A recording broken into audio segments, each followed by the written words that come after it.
मेरा नाम स्वाति योगी है और मेरा centre girls senior secondary school Adarsh Vidya Mandir Mantown Sawai Madhopur आया था। ये सेम सेंटर एनटीए के 5 मई के रिलीज नोटिफिकेशन में भी मेंशन्ड है। हमें गलत पेपर डिस्ट्रीब्यूट कर दिया गया दिन में 2 बजे के आसपास। 2 बजे हमें पेपर मिला और हमें सबसे पहले हमें हिंदी वाला सेट का पेपर दे दिया गया।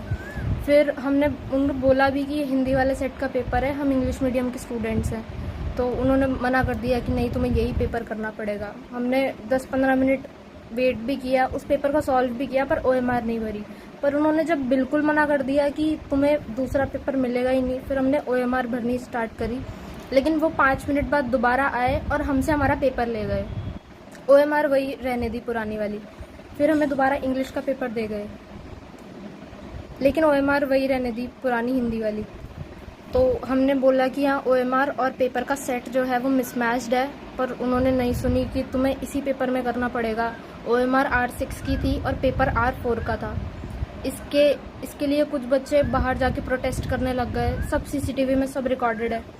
बाहर जाके प्रोटेस्ट करने लग गए, मीडिया आई और हमारा पेपर जैसे टाइम वेस्ट हो गया। 3 घंटे पूरा का पूरा, 3 घंटा 20 मिनट हमने कुछ नहीं किया, क्योंकि हमारे पेपर का सेट और ओएमआर का सेट ही अलग अलग था। मीडिया आई, पुलिस ने कुछ बच्चों को बहुत मारा। मीडिया ने सब कुछ रिकॉर्ड किया, मीडिया ने हमसे बात करी। शाम को फिर एसडीएम और एडीएम, कलेक्टर सब लोग आए, उन्हें सारी सिचुएशन बताई। फिर लास्ट में उन्होंने बोला कि तुम्हारा पेपर रिकंडक्ट करवाते हैं 6 बजे से। अब इतना कुछ होने के बाद, इतना माइंड सैचुरेशन और हरासमेंट के बाद में शाम को 6-6:30 बजे से पेपर देना ऑलमोस्ट इम्पॉसिबल था।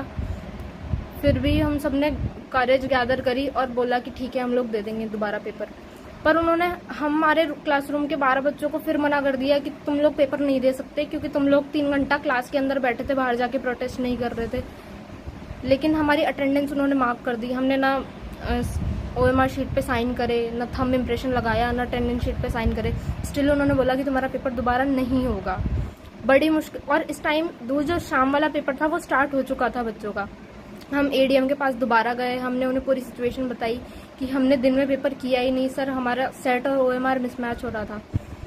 तो उन्होंने फिर हमें 15 मिनट बाद बोला कि इन बच्चों को लेके जाओ, इनका भी दोबारा पेपर कराओ।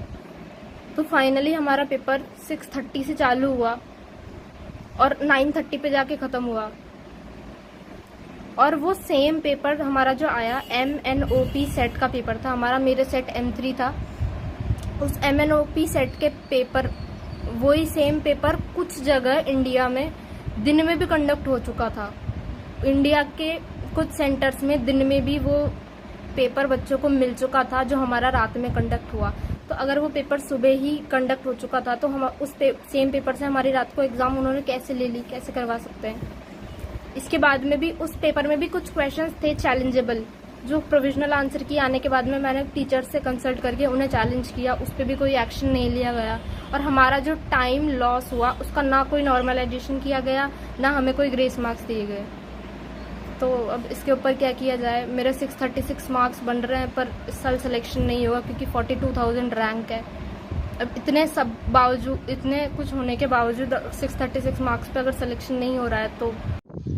हेलो सर, मेरा नाम सोनाक्षी है और मैं यकीन 2.0 2024 की स्टूडेंट हूँ।